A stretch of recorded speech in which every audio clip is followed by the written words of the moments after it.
Bismillahirrahmanirrahim. Assalamualaikum warahmatullahi wabarakatuh.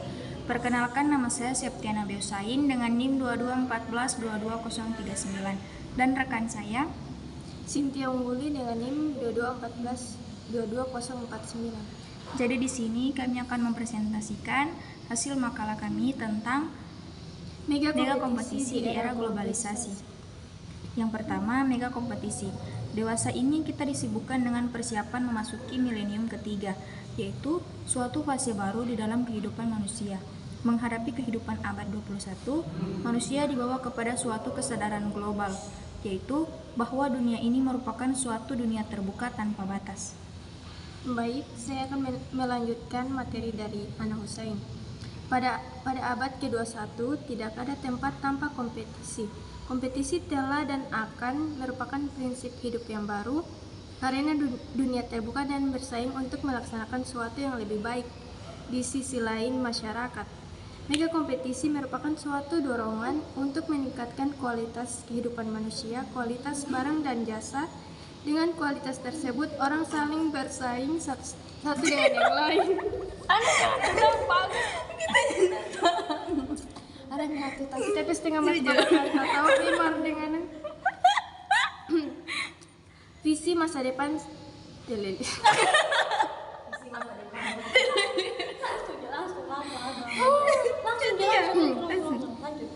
Visi masa depan dengan sangat diperlukan untuk melihat dan menyusun langkah-langkah yang relevan untuk mempersiapkan masyarakat Indonesia menghadapi transformasi masyarakat ke depan. Yang kedua, kepemimpinan abad 21. Abad 21 ditandai globalisasi. Kehidupan manusia telah mengalami perubahan fundamental yang berbeda dengan tata kehidupan dalam abad sebelumnya. Selanjutnya, menurut Petersen 1994 menyatakan bahwa ke depan berubah dan berkembang dari detail kompetisi menjadi dinamik kompetisi. Interpolasi perkembangan sebagai dasar perkiraan masa depan menjadi sulit bahkan sering salah. Bukan saja karena parameter perubahan menjadi sangat banyak, tetapi juga karena sensitivitas perubahan yang lain dalam lingkup yang luas dan masing-masing perubahan menjadi sulit diperkirakan.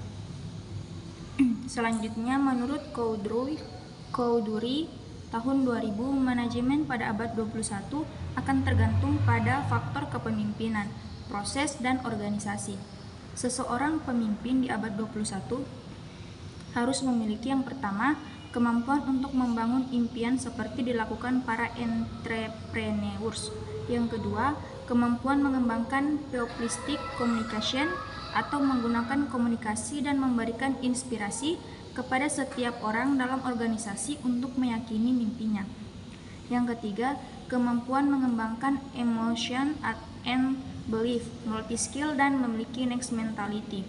Dan yang terakhir, kemampuan multi-skill dan memiliki next mentality.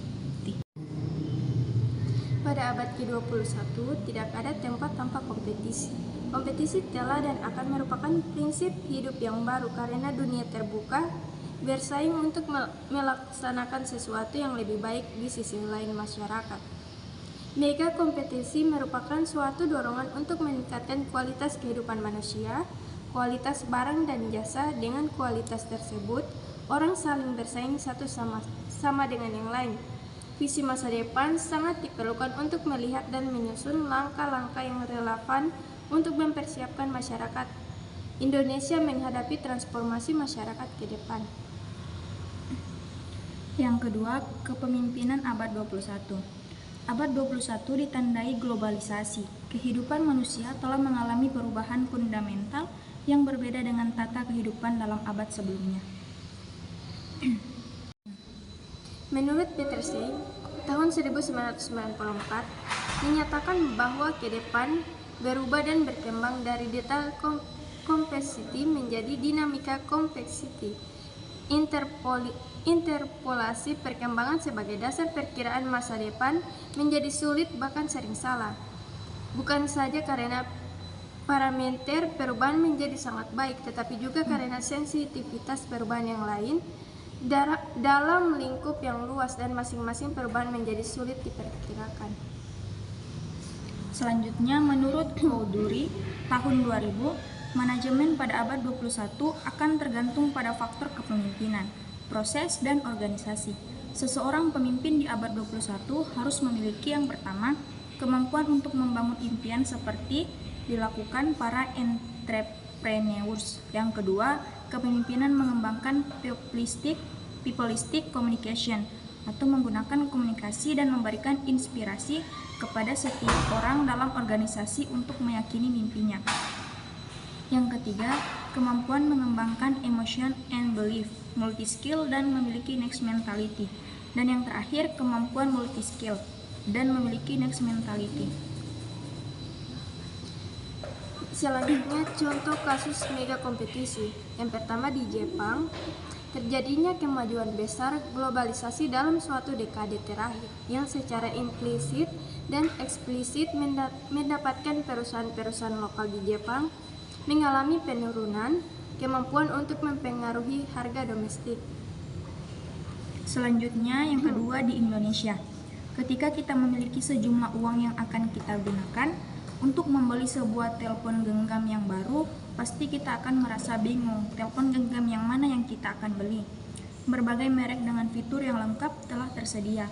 Sebelum abad 21, hanya ada beberapa merek telepon genggam dengan fitur yang terbatas, namun harganya mahal yang luar biasa. Yang terakhir, di dunia internasional. Bagi kita orang Indonesia, batik itu hanya ada di Indonesia dan buatan Indonesia. Tapi tunggu dulu, ternyata opini ini jika dilihat pada abad sekarang sangatlah keliru.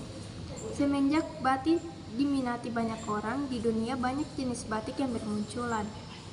Lihat saja di Indonesia, demi memenuhi kebutuhan pasar, maka sekarang muncul batik cetak yang waktu produksinya jauh lebih cepat dibandingkan dengan batik tulis.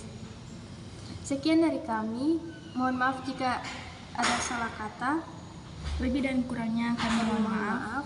Wabillahi taufiq wal hidayah. Wassalamualaikum warahmatullahi wabarakatuh.